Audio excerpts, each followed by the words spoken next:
সময় যে কত দ্রুত চলে যায় সারা বছর টের না পেলেও নতুন বছরের আগমনে কিন্তু আমরা ঠিকই বুঝতে পারি যে একটা বছর চোখের পলকেই চলে গেছে। নতুন বছর মানেই নতুন আশা, নতুন স্বপ্ন আর জীবনের নতুন অধ্যায় শুরু করার এক সুন্দর সময়। পুরনো বছরের ভুলগুলো থেকে শিক্ষা নিয়ে আমরা নতুন বছরটাকে যাতে অনেক সুন্দরভাবে সাজাতে পারি, এই আশা ব্যক্ত করে সবাইকে জানাই শুভ নববর্ষ। বাংলাদেশে নববর্ষে আনন্দ অন্যরকম। তবে আমরা যারা প্রবাসে আছি আমরাও চাই সেই আনন্দের সাথে একটু হলেও শামিল হতে। সোশ্যাল মিডিয়ার যুগে এখন ঘরে বসেই দেখা যায় কে কি করছে, কোথায় কি হচ্ছে।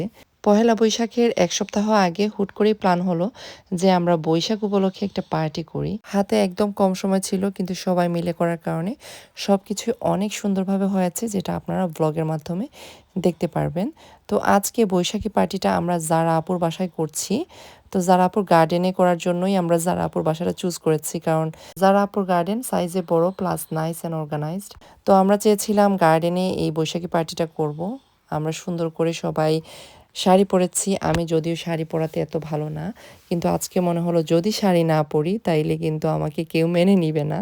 শারমিন আপু, লুবনা আপা বলছিলেন যে শাড়ি না পরলে খবর আছে আমার, এই জন্য ওনাদের ভয়ে আমি শাড়ি পরেছি কোনো রকম। বাইরে এত বেশি ঠান্ডা, আমাদের তো প্ল্যান ছিল গার্ডেনে সুন্দর করে সব কিছু সাজাবো, ডেকোরেট করব একসঙ্গে সবাই, মানে সবাই আসার পরে। কিন্তু ওয়েদারের কারণে কোনো কিছু সম্ভব হয়নি। প্রচণ্ড রকমের বাতাস ছিল বাইরে, সেই সাথে ঝিরিঝিরি বৃষ্টি। আর ঠান্ডার কথা কি বলবো, শাড়ি তো পরেছি ঠিক আছে, কিন্তু চাদর ছাড়া মনে হচ্ছিল যে বাইরে থাকা অসম্ভব। তো একটু ভিডিও পিকচার তোলার জন্য বাইরে গিয়েছিলাম। এখানে এসে দেখি যে সব আপুরা রেডি হচ্ছে, মানে সবাই বাসা থেকে রেডি হয়ে এসেছে ঠিকই, কিন্তু যারা আপুর বাসায় আসার পরে সবাই একটু টাচ আপ নিচ্ছিল।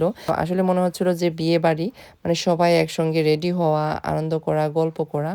তো এখানে মুক্তি আপু, জারা আপু, লুবনা আপা, শারমিন আপু, স্নেহা, মিলা আপু, আর কাউকে আমি মিস করছি, তানজিনা আপু, হ্যাঁ তানজিনা আপু আর আমরা এই কয়েকজন ছিলাম।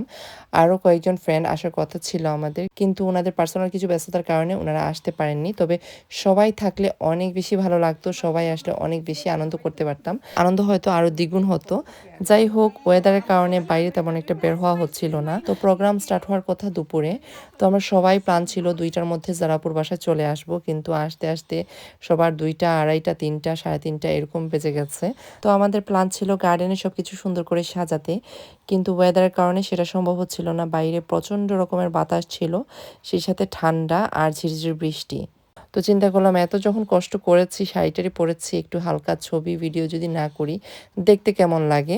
এই বৈশাখী পার্টির প্ল্যানটা যেহেতু সবাই মিলে করা হয়েছে, তাই সবার উপরেই একটা দায়িত্ব ছিল কে কী নিয়ে আসবে, ডেকোরেশনের কিছু জিনিস প্লাস খাবারের আইটেম। তো আমি কিছু ডেকোরেশনের আইটেম নিয়েছিলাম আর খাবারের আইটেমে চিকেন ড্রামস্টিক নিয়েছিলাম। যেহেতু বাচ্চারাও আছে, চিন্তা করলাম যে এই চিকেন ড্রামস্টিক ভুনাটা ওরা অনেক লাইক করবে। তো যাই হোক, শেষমেশ দেখলাম যে একটু রোদ উঠেছে, তাড়াহুড়া করে আমরা গার্ডেনটা সেট করছিলাম। ডেকোরেশনে আমার উপর দায়িত্ব ছিল মাটির কলসি, ফুল, টেবিল ক্লথ আর নকশি কাঁথা। তো নকশি কাঁথা নিতে আমি একদমই ভুলে গিয়েছিলাম। খুব তাড়াহুড়া করে বাসা থেকে বের হয়েছি। তবে বের হওয়ার আগে কাভার থেকে কিন্তু নকশি কাঁথা বের করেছিলাম, ব্যাগে ঢুকাতে ভুলে গেছি। এজন্য আর নিয়ে যেতে পারি নাই। পরে যারা আপু হোয়াইট কালারের একটা চাদর বের করেছেন। সাদা কালারের চাদর হওয়ায় ভালোই হয়েছে, লাল কুশনগুলো বেশ সুন্দর ফুটছিল। তো যেহেতু রোদ উঠেছে, তাড়াহুড়া করে আমরা কিছু ভিডিও আর ছবি তুললাম। আর সবাই মিলে অনেক গল্প হচ্ছিল, হাসাহাসি হচ্ছিল। আসলে অনেক বেশি ভালো লাগছিল। ছোটবেলা থেকে দেখে আসছি বছরের এই প্রথম দিনটাকে অনেক সুন্দর আর স্পেশালভাবে সেলিব্রেট করা হয়। আর হবেই না কেন, বাংলা বছরের প্রথম দিন বলে কথা। আর বাঙালিদের কালচার কিন্তু অনেক সুন্দর আর কালারফুল হয়, তাই না? লুবনা আপা নিয়ে এসেছিলেন ইলিশ মাছ। তো প্ল্যানই ছিল যে আমরা গার্ডেনে একটু রান্নাবান্না করব। লুবনা আপা মাছ ভাজা, বেগুন ভাজা করবেন গার্ডেনে। তো ওয়েদারের কারণে আসলে ওইরকম সম্ভব হচ্ছিল না। দেখতেই পাচ্ছেন আগুন কিভাবে বাতাসের কারণে দাউ দাউ করে জ্বলছে। মানে বাতাসে আর কি মনে হচ্ছিল যে আগুনটা মনে হয় চুলা থেকে বের হয়ে যাবে। এইরকম বাইরে প্রচণ্ড রকমের বাতাস হচ্ছিল। তারপরেও লুবনা আপা মাশাল্লাহ পাক্কা গৃহিণী। এই বাতাসের মধ্যে অনেক সুন্দর করে উনি ইলিশ মাছগুলো ভেজে নিয়েছেন। আর এদিকে কিচেনে মুক্তি আপু চিতই পিঠা, সেই সাথে শীতল শুটকি ভর্তাও মুক্তি আপু নিয়ে এসেছিলেন আসার সময়। শরনাজ ফুড থেকে পিঠার ডালাও ছিল। আর এখানে খুব সুন্দর একটা ভর্তা প্ল্যাটার এসেছে পেটুক ভুজ থেকে। সবগুলো ভর্তায় অনেক বেশি মজা ছিল। পেজগুলোর নাম আমি ভিডিওর একটা সাইডে মেনশন করে দিব। আপনারা চাইলে বাসায় এরকম মজার মজার ভর্তা, পিঠা অর্ডার করতে পারেন। জারা আপু বানিয়েছিলেন এই মজার খিচুড়ি। যেহেতু জারা আপুর বাসায় প্রোগ্রাম, আমরা বলেছিলাম জারা আপুকে কোনো কিছুই না বানানোর জন্য, কারণ যার বাসায় পার্টি এমনিতেও অনেক কাজ থাকে। তারপর আপু মানছিলেন না। তো উনি বানিয়েছিলেন খিচুড়ি, তানজিনা আপু নিয়ে এসেছিলেন টাটকা ডাল, শারমিন আপু এনেছিলেন গরুর মাংস ভুনা আর দই। যেহেতু কয়েক রকমের ভর্তা দিয়ে একটা প্লাটার অর্ডার করেছিলাম আমরা পেটুক ভুজ থেকে, তাই আর ওইভাবে বেশি ভর্তা বানাতে হয়নি।